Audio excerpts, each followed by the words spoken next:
छोटा सा गांव जहां अजय का परिवार रहता है। अजय एक मध्यम वर्गीय परिवार से है। उसके पिता एक दुकान चलाते थे, लेकिन उनके निधन के बाद परिवार आर्थिक संकट में आ गया। अजय की माँ सिलाई का काम करके घर चलाती है। अजय माँ से, माँ, मैं गांव में ही नहीं रहना चाहता, मुझे कुछ बड़ा करना है। मैं एक सफल बिजनेसमैन बनना चाहता हूँ। बेटा, तुम्हारे पिता का भी यही सपना था कि तुम कुछ बड़ा करो, लेकिन बिजनेस आसान नहीं होता। माँ, मैं कड़ी मेहनत करने के लिए तैयार हूँ। मैं सिर्फ नौकरी नहीं करना चाहता, मैं कुछ ऐसा करना चाहता हूँ जिससे कई लोगों को रोजगार मिले। अगर तुम में हिम्मत और लगन है तो मैं हमेशा तुम्हारे साथ हूँ।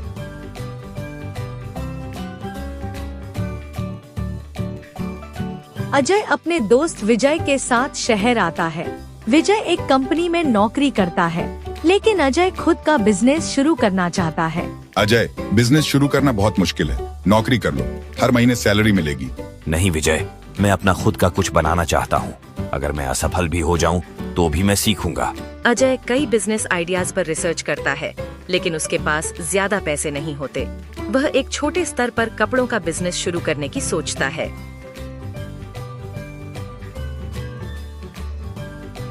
अजय कुछ उधार लेकर छोटे स्तर पर कपड़ों की दुकान खोलता है, लेकिन शुरुआत में उसे ज्यादा ग्राहक नहीं मिलते। ये दुकान तो नई है, हमें भरोसा नहीं है। धीरे धीरे अजय को एहसास होता है कि सिर्फ दुकान खोलने से बिजनेस नहीं चलता, बल्कि उसे मार्केटिंग करनी होगी। अजय सोचते हुए, अगर मुझे सफल होना है तो मुझे कुछ अलग करना होगा। वह सोशल मीडिया पर अपने कपड़ों की दुकान का प्रचार करता है, लेकिन फिर भी उसे बहुत फायदा नहीं होता। अजय की मुलाकात मिस्टर शर्मा से होती है, जो एक सफल व्यापारी हैं। बेटा, सिर्फ दुकान खोलने से कुछ नहीं होगा। बिजनेस में सफलता के लिए बाजार की जरूरतों को समझना पड़ता है। तो मुझे क्या करना चाहिए? सबसे पहले देखो कि लोग क्या खरीदना चाहते हैं, फिर उसी के अनुसार सामान लाओ, ग्राहक को अच्छी सर्विस दो और बिजनेस को ऑनलाइन भी बढ़ाओ। अजय उनकी सलाह को ध्यान से सुनता है और अपने बिजनेस को ऑनलाइन बढ़ाने का फैसला करता है।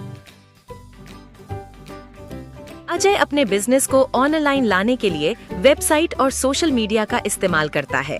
वह ग्राहकों के लिए नए ऑफर्स लाता है और धीरे धीरे उसकी दुकान प्रसिद्ध होने लगती है। भाई, आपकी दुकान के कपड़े बहुत अच्छे होते हैं और ऑनलाइन ऑर्डर करने में भी आसानी होती है। हाँ, और यहाँ की सर्विस भी बहुत अच्छी है। अजय का बिजनेस धीरे धीरे बढ़ने लगता है और वह गांव से अपने परिवार को शहर ले आता है। अजय को अब बड़ा निवेश करना होता है। वह अपने बिजनेस को और विस्तार देने के लिए निवेशकों से मिलता है। तुम्हारी योजना अच्छी है, लेकिन हमें कैसे यकीन हो कि तुम्हारा बिजनेस सफल होगा? सर, मैंने बिना ज्यादा पैसे के यह बिजनेस शुरू किया था और अब मेरे पास सैकड़ों ग्राहक हैं। अगर निवेश किया जाए तो यह बिजनेस और तेजी से बढ़ सकता है। निवेशक प्रभावित होते हैं और अजय को निवेश मिल जाता है। अब वह अपनी खुद की फैक्ट्री खोलता है और ब्रांड बनाता है।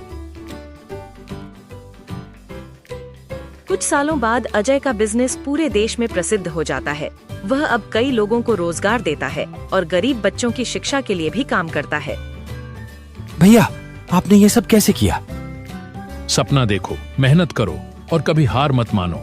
असफलता सिर्फ एक सबक होती है, लेकिन सफलता तब मिलती है जब हम हार नहीं मानते। अब अजय एक सफल बिजनेसमैन है, लेकिन वह अपनी जड़ों को नहीं भूलता। वह अपने गांव वापस जाता है और वहां भी रोजगार के अवसर पैदा करता है।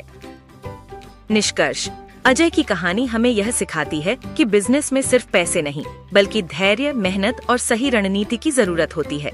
असफलता से सीखकर, सही फैसले लेकर और लगातार मेहनत करके कोई भी व्यक्ति सफल बिजनेसमैन बन सकता है।